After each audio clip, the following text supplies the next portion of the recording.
আমরা দেখেছি রোগী যখন ডাক্তার দেখাতে যায়, যারা তাদের কম্পাউন্ডার থাকে বা হেল্পার, তারাই আগে রোগীকে ট্রিট করে দেয় ডাক্তারের আগে। এটা হয়তো সব ক্ষেত্রে হয় না। দেখবা যে একজন ধরো নেতা আছে, তো এমএলএ থেকে এমএলএ যে সাইডে থাকে তার পাওয়ার বেশি। আমরা এখন পাওয়ারে চলি, কিন্তু আইনটা যে পাওয়ার, এখন খেলাটা চলছে পাওয়ারের খেলা, কিন্তু আইনের খেলা জানি না।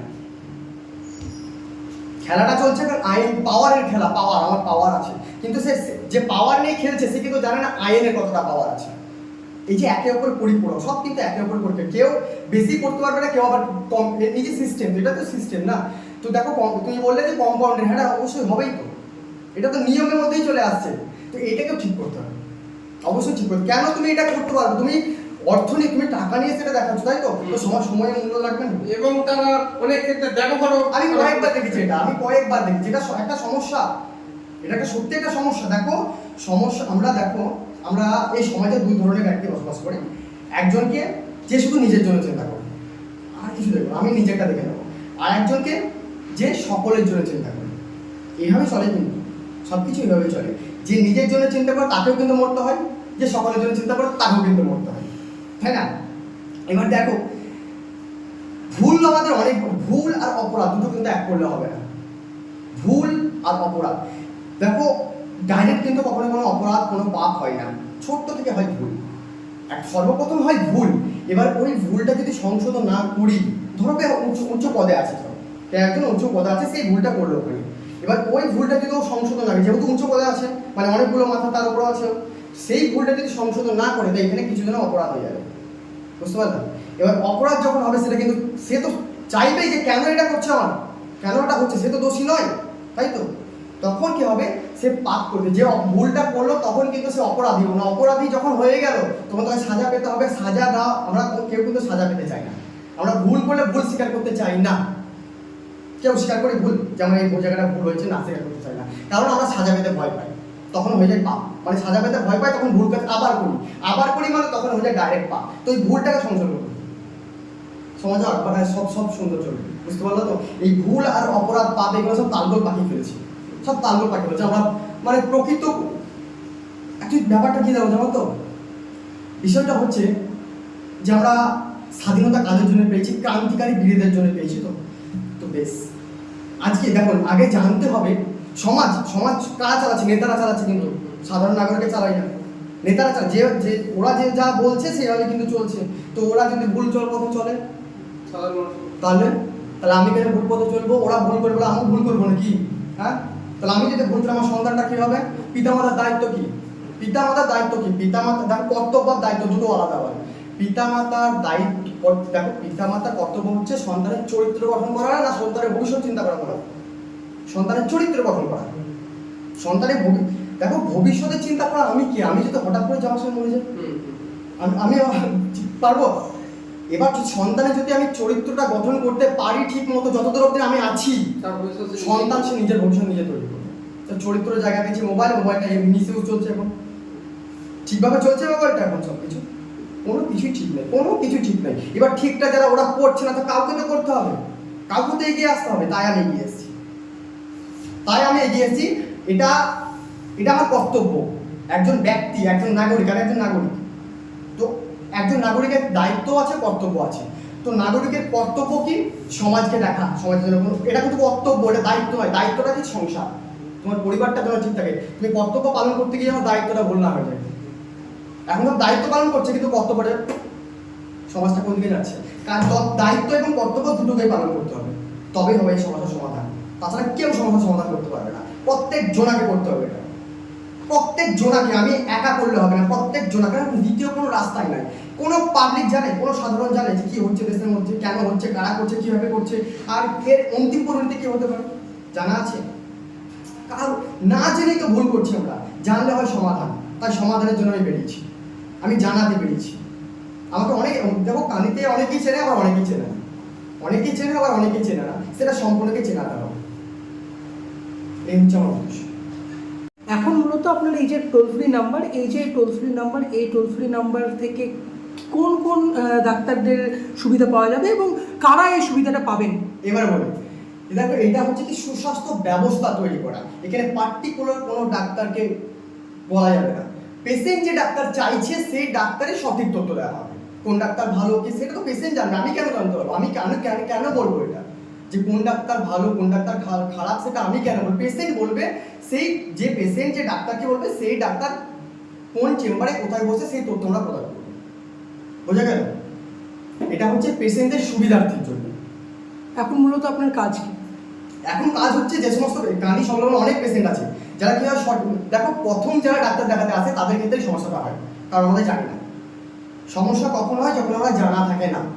তো আমরা প্রথম কোনো বড় করে ডাক্তার দেখাতে যাচ্ছি, তো প্রথম যাচ্ছি আমি সেখানে, তো সেখানে আমার জানা থাকবেই না, আমাকে জিজ্ঞাসা করতেই হবে। আর জিজ্ঞাসা করলে সমস্যা করতেই হবে। এই যে জিজ্ঞাসা, আমি যে ঠিক বলছি না ভুল বলছি এটা তো জানার আগে থেকে আমার দরকার আছে, তাই না? তো সেই জন্য যে পেশেন্টটা আগেই জানতে পারবে যে হ্যাঁ ওই দিনে ওই ডাক্তার বসছে, আমি ডাইরেক্টলি সেও যোগাযোগ করবো, কোনো থার্ড পার্টি কাউকে জিজ্ঞাসা করার দরকার নাই। সে তো উল্টো পাল্টা বলে সমস্যাটা কেন?